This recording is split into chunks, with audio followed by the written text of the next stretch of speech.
Hello everyone, आज हम लोग बात करेंगे कि बेयर कार्टेल जो होते हैं बेयर, वो कैसे मनी अर्न करते हैं। आप लोगों ने खूब सारे एपिसोड में देखा होगा कि बेयरिश बन करके भी पैसे कमाए जाते हैं। तो ये बिगनर्स के लिए है, ये जो ऑलरेडी ट्रेडिंग करते हैं उसके लिए ये वीडियो नहीं है। ये सिंपल से ये जो एक नॉलेज होनी चाहिए इंसान को कि कैसे बेयरिश होकर के आप पैसे कमाते हैं।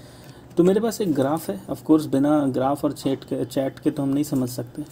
तो यहाँ पे जब आप शुरुआत किया आपने दिन का, तो ये अप्रॉक्सीमेटली 239 रुपीज़ था इसका शेयर, ठीक है। तो एक बुलिश आदमी क्या करेगा, यहाँ पे बोलेगा यार लोअर ट्रिगरिंग पॉइंट लग रहा है मुझे, यहाँ पे बाई करके ऊपर में यहाँ पे सेल कर देगा। फॉर एग्जांपल 259 पे सेल कर देगा। तो कितना अर्न करेगा?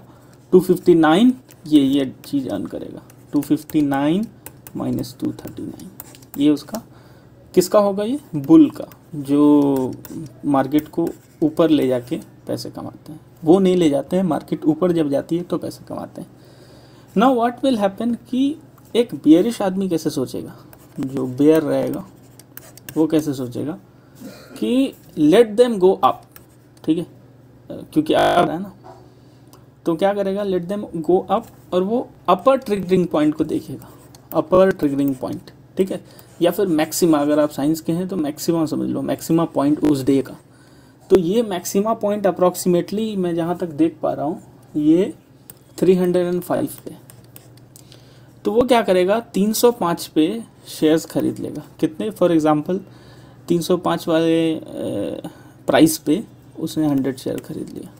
अब क्या करेगा? ये वेट करेगा लोग बेचें शेयर को और डाउन हो ये, ठीक है। तो ये 305 से फॉर एग्जांपल डाउन होके वापस अगर 259 पे आया, ठीक है, 259 पे, तो इसकी अर्निंग क्या होगा? इसने पहले बेच दिया 305 पे और 259 पे उसने बाय कर दिया, ठीक है। तो ये पहले सेल करता है, बाद में बाय करता है। तो उसकी प्रॉफिट कैसे दिखाई जाएगी? Profit will be 305 minus 259। ये जो आपकी आएगी ये क्या होगी? प्रॉफिट किसकी?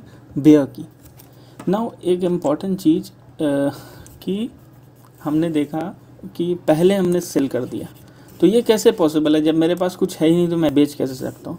तो होता क्या है, ये ब्रोकर है, ठीक है, इसके पास क्या होते हैं? खूब सारे नंबर ऑफ स्टॉक्स, ठीक है। तो ये छोटा स्टॉक है पहले, फॉर एग्जांपल ये छोटा सा स्टॉक है। ये आपने क्या किया, ये कोई सा अलग अलग तरीके के स्टॉक है। आपने छोटा स्टॉक मतलब ज़्यादा कम प्राइस के समय, एक टाइम पे समझ लो कि जहाँ पे 250 259 पे चल रहा है, तभी भी आप बाय करते हैं या फिर सेल करते हैं। कभी भी आप बाय सेल करते हैं तो बेसिकली ब्रोकर से करते हैं। ये है कंपनी, ठीक है। कंपनी क्या करती है? इससे ज्वाइंट रहती है, क्योंकि हर आदमी नहीं कंपनी में जा सकता है। तो अभी क्या, आपने ब्रोकर से ये बड़ा वाला शेयर खरीद लिया, ठीक है। कितने में खरीदा आपने? लास्ट वाले एग्जांपल में हमने देखा 305 में हमने क्या किया? सॉरी, बेच दिया।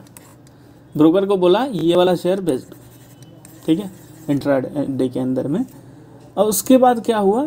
आपने कितने शेयर खरीदे? 100। ब्रोकर को क्या चाहिए? 305 नहीं, ब्रोकर को चाहिए मेरे 100 शेयर वापस करना है। कब तक? 3:20 से पहले पहले, ये टाइम होता है इंट्राडे का, ठीक है।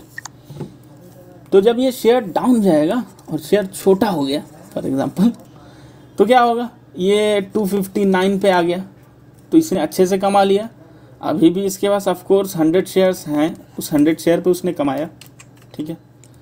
तो अब क्या करेगा? फिर ये बाय कर देगा उसको, यानी 259 पे बाय कर दिया तो महंगा खरीदा, कॉस्टली, महंगे वाला चीज़ को। फिर क्या किया उसने? जब वो चीप हो गया,